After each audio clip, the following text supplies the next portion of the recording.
The rain never stopped on nights like these. Detective Laurence sat alone in his cramped office, the lamp's haze barely cutting through the shadows. The case file was a collage of horror, photos of twisted bodies, headlines screaming of a killer who vanished into mist. Lawrence's fingers trembled as he thumbed the edges, focusing on each victim's eyes. He'd sworn to catch the culprit, promised justice to countless grieving families.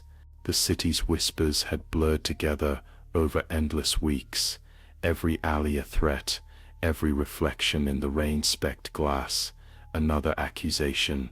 Tonight felt different. Every instinct shrieked he was close. There were clues, candle wax under fingernails, scent of the same rare brand of cologne lingering at each scene. He'd interviewed suspects, gouged holes in alibis, but always the trail turned back upon itself like a serpent biting its own tail. Obsession dug deep, carving canyons beneath Lawrence's skin. Sleep had become a memory, food tasteless, except for the burnt iron tang that sometimes filled his mouth. He paced the office now, the floorboards sighing beneath his weight, case photos spread around him. Laurence looked at the faces again. Each time the eyes seemed to turn, to follow, to judge. 4 victims.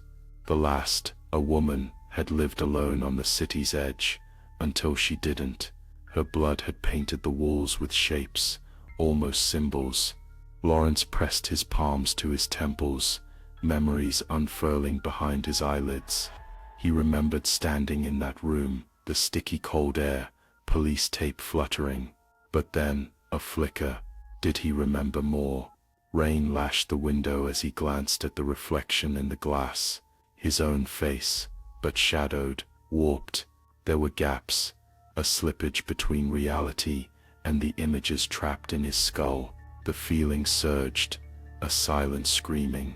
He closed his eyes and wandered back through those nights, retracing steps, searching for the moment the trail twisted.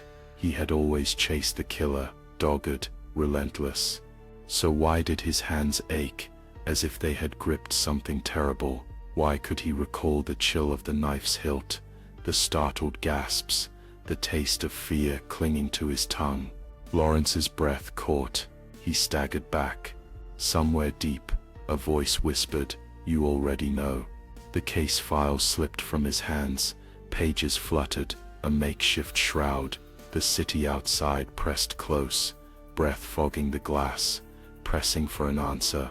Laurence looked at his hands, speckled with ink, but wasn't that blood too?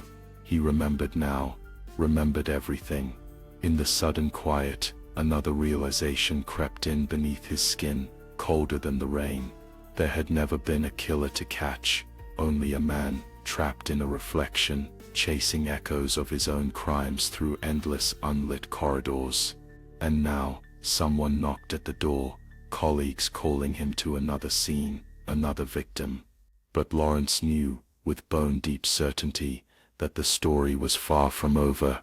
He walked out into the night, the monster hidden in plain sight, as the storm swallowed his footprints behind him.